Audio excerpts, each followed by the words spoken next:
Today we will discuss on the nursing diagnosis. That is the second step of the nursing process. Diagnosing is the second step in the nursing process. According to the NANDA, that is the North American Nursing Diagnosis Association, nursing diagnosis is defined as a clinical judgment about the individual, family, or community responses to actual and potential health or life processes. So it is a clinical judgment. A clinical judgment will be made by the nurse about the individual, family, or the community responses to the actual problem that is occurring now, and the potential health or life process. That means the health problems or processes that may occur in the future. Nursing diagnosis provides the basis for selection of nursing interventions to achieve the outcomes for which the nurse is accountable. So it will provide the basis of the nurse. It will provide the basis, or it will act as a pillar for the nursing interventions that we will be doing to achieve the outcomes that we have made, for which the nurse is accountable. So when we are able, as a nurse, when we are able to do exactly what the nursing diagnosis is planning. So when the nurses are able to do exactly what they have planned, according to that, the outcomes can be met. So the nurses will be held accountable for the actions that they will be doing. So in order to achieve these outcomes, the nursing diagnosis will act as a basis for the various nursing interventions which will be done. Then identification of the client problems. While identifying the client problems, the following steps are followed. First, be familiar with the health problems of the patient. So we have to be familiar with the health problem of the patient. Without knowing anything about the patient, we can't frame the nursing diagnosis. Then collect thorough health history and perform comprehensive physical assessment. The nurse who has not done the history taking or the physical examination is not fit for making the nursing diagnosis of the patient. So in order to make the nursing diagnosis, we have to do the health history taking and the physical assessment. That is compulsory. Read nursing and healthcare literature and keep references guide handy. So blindly doing the framing the or making the nursing diagnosis is not to be done.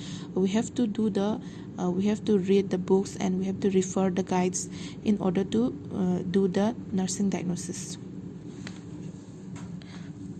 Questions. Next is the questions to facilitate the critical thinking during the identification of client problem. So what are the questions that we have to ask ourselves during the client interview, while identifying the client problems? The first question is the patient's data complete and accurate? So we have to see whether the data is complete or is it accurate. Then next is, do the objective data support the subjective data? So objective data and subjective data should always depend on each other, should always relate each other. And the patient is saying another problem in the subjective data, and we are observing the another problem in the objective data. That is not a reliable source. So we should always see that the subjective data is always in support of the subjective data. Then, is the gathered information reliable? Then, have I correctly distinguished normal as well as abnormal findings? So we have to see whether normal and abnormal findings are distinguished correctly or not. Then, have I tried to identify what is causing the actual or the potential problem? So while framing the nursing diagnosis, we have to see the causative factor, or what is causing that actual problem. Have I tried to identify what resources the patient might use to avoid or resolve the problem? So we should also try to identify what resources we can use to solve the problem of the patient. Then next is identifying strength and risks. Under this, we have the 3 points, that is determining the patient's strength, determining the patient risk areas, and determining the potential problems. So here in the determining the patient's strength, healthy physiologic functioning, cognitive abilities, emotional health, coping skills, interpersonal strengths, spiritual strengths would be the patient's these are the patient's strengths that we have to identify. Then whether any type of this strength are present in the patient, we have to identify. Then also we have to determine the patient risk areas. A person who is unable to meet the certain health standard probably has a limitation in that area and may require professional care. So we have to identify the risk area of the patient. For example, a patient with long history of constipation, it is a risk area of the patient. Then determining the potential problems. For example, a nurse notes that the patient has sign of wound infection, but the laboratory test shows that the patient's WBC count has not increased. So it shows that the body is not building up normal defenses to combat the infection. So we have to identify the potential problem. That means the problems that might be at risk to occur in the future. So we have to see whether the laboratory results are incongruent with the signs of infection. The patient is showing the sign of infection, but in the laboratory result it is not showing that the WBC is not increased. So we should try to identify what is the problem that is causing the normal level of WBC here in this type of infection. Next is the parts or the components of nursing diagnosis. This is a very important part in the nursing diagnosis, very important topic. Parts or the components of nursing diagnosis. There are 3 main components. 3 main components are: first one is the problem, next is the etiology, and third one is the defining characteristics. So these are the components or the parts of the nursing diagnosis that is mandatory. So let's see what is the problem. Problem, it is identifies what is unhealthy, indicating the need for the change. So the problem which the patient might be facing or what we might see, it is a problem. Example is a self-care deficit. Then next is the etiology. Etiology identify the factors that are maintaining the health state unhealthy or contributing or causative factors. So etiology is nothing but the causative factor or the causes of the problem, that is the etiology. So self-care deficit may be related to the fear of falling in the bathroom and obesity. So the problem, the reason for the self-care deficit is the fear of falling in the bathroom. So this is etiology. Then third one is the defining characteristics. Here it will identify the subjective and objective data that indicates the existence of the problem. So in the defining characteristics, here is nothing but the subjective and the objective data which we have earlier identified in the nursing assessment. So it is also the signs and symptoms that we have observed or what we have measured by using the objective and subjective and objective data. For example, strong body odor, unclean hair, weight 98 kg, patient statement of being afraid to fall. So these are all the sign, objective and subjective data that can be used in the problem self-care deficit. So here from this example we can make one nursing diagnosis by using the problem, etiology, and defining characteristics. By connecting these 3 parts or 3 components, we will make the nursing diagnosis. Here we can see self-care deficit related to fear of falling in the bathroom and obesity as evidenced by strong body odor, unclean hair, weight 98 kg, and patient statement of being afraid to fall. So this is a nursing diagnosis. Before writing the etiology and after writing the problem, we have to always use the word related to, and before writing the defining characteristic, we should always use the words as evidenced by. So another example is impaired verbal communication related to that these are the possible related risk factors that we can use. We can use alteration in the self-concept or cultural incongruence, or we can also use emotional disturbance. We can use the environmental barrier, sufficient information, insufficient stimuli, low self-esteem. So these are the causative factors, possible risk factors that we can use. So and in the defining characteristics, we can use absence of eye contact, difficulty comprehending communication, difficulty in expressing the thoughts verbally, difficulty in forming the sentence, difficulty in forming the words, difficulty in use of body expression. So these are the defining characteristics we can use. So here from this example, we can frame one nursing diagnosis. For example, impaired verbal communication related to alteration in self-concept as evidenced by difficulty in forming the sentences. Okay, like this we can make. Then there are 4 types of nursing diagnosis: problem or actual nursing diagnosis, risk nursing diagnosis, health promotion nursing diagnosis, and syndrome diagnosis. The first is the problem or focus or actual nursing diagnosis. Problem, focus, or actual nursing diagnosis. It is a clinical judgment concerning an undesirable human response to a health condition or life process that exists in an individual, family, group, or community. So here in this,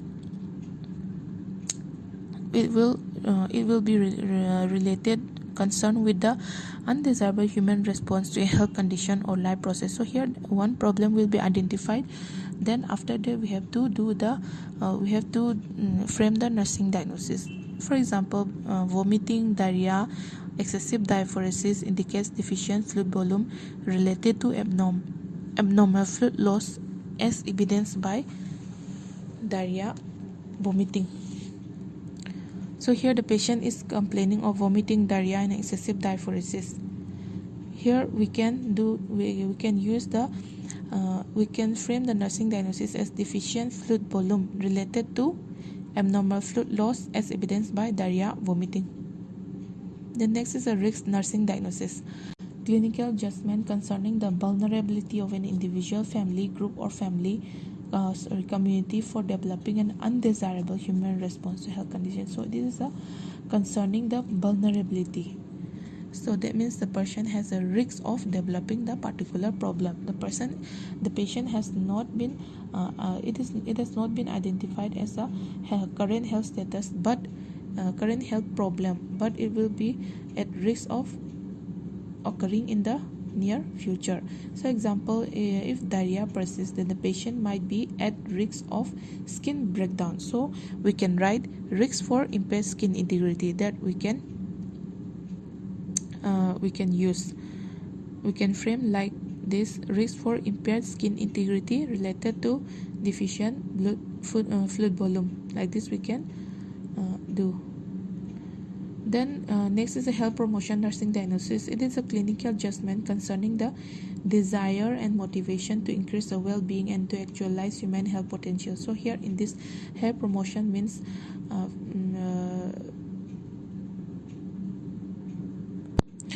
improving the health status of the patient from the current health status.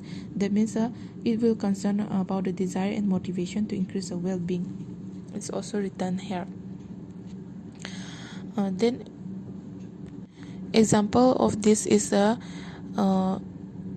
readiness for enhanced health literacy. So this can be an example of the health promotion nursing diagnosis. Then the fourth one is a syndrome diagnosis. Syndrome diagnosis, it is concerned about a specific cluster of nursing diagnoses that occur together and are best addressed together. For example, chronic pain is an example of the syndrome nursing diagnosis. Here we can use the chronic pain. It is a syndrome. So here we can use not only chronic pain, acute pain can also be used. So this indicates a particular syndrome or particular signs of the problem patient. That means it can be used like this in the syndrome diagnosis. Next is the formulation of nursing diagnosis. Formulation of nursing diagnosis is based upon the identified data cluster. A data cluster is a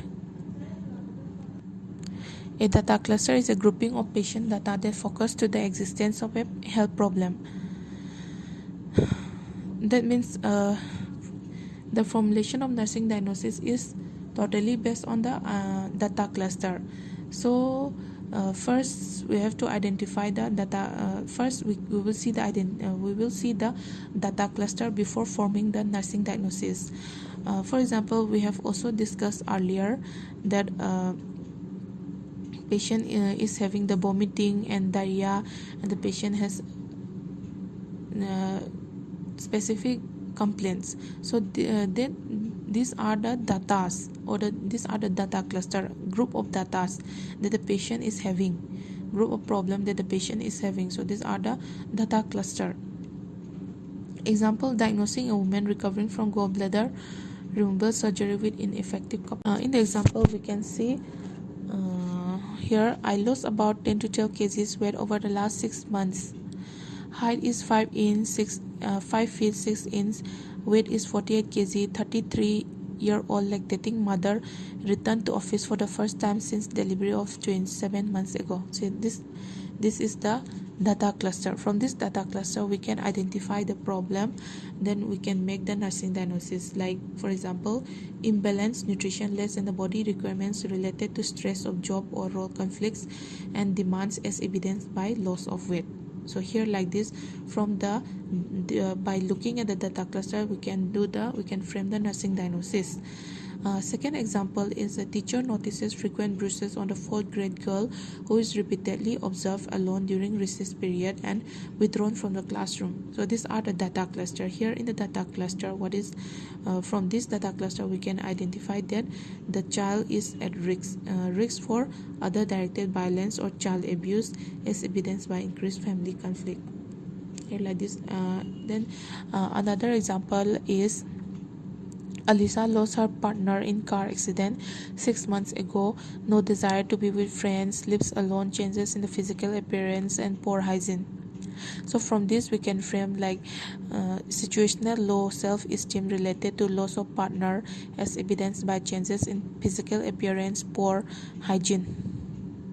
The next example is Rahul, 50 years male, is admitted to long-term care facility 2 months ago, wishes to remain seated in a room, do not communicate with the others, decrease muscle tone, strength and reduce joint mobility.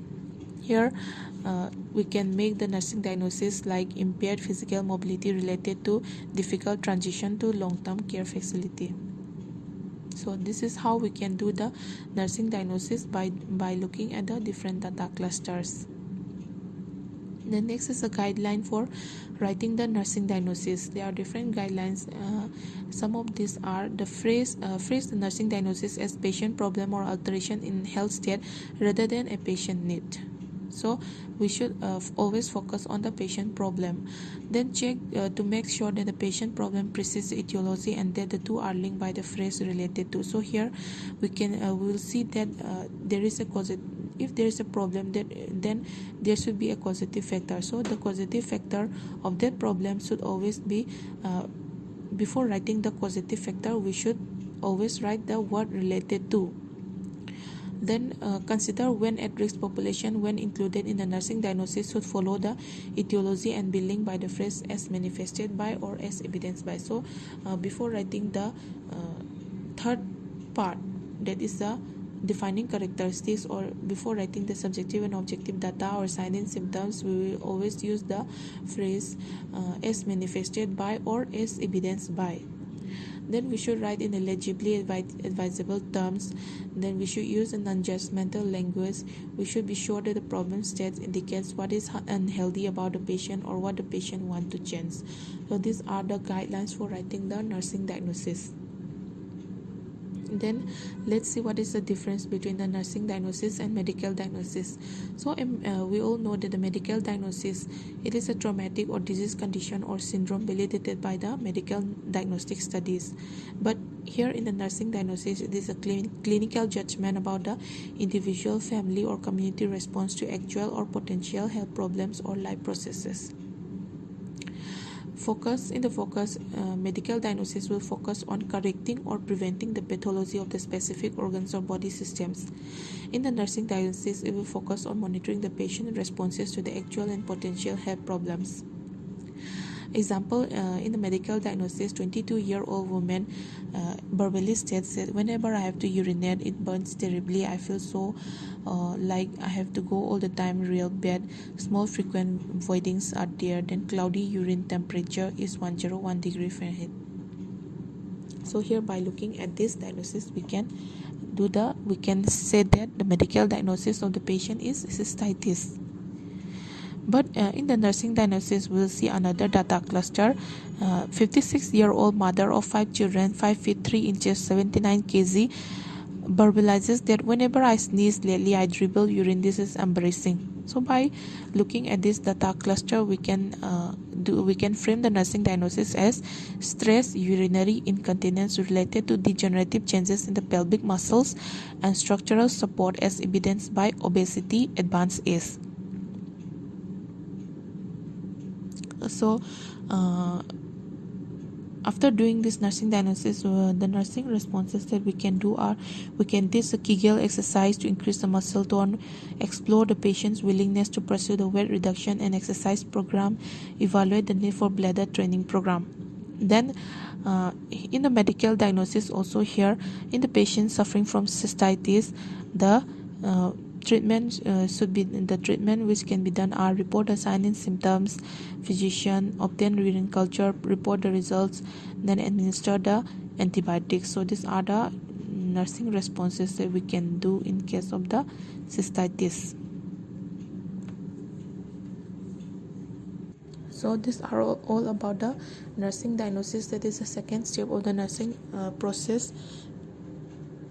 Under this nursing diagnosis, we have the NANDA International Nursing Diagnosis Taxonomy given by the NANDA. That means the North American Nursing Diagnosis Association. So we'll discuss the NANDA International Diagnosis in the next topic.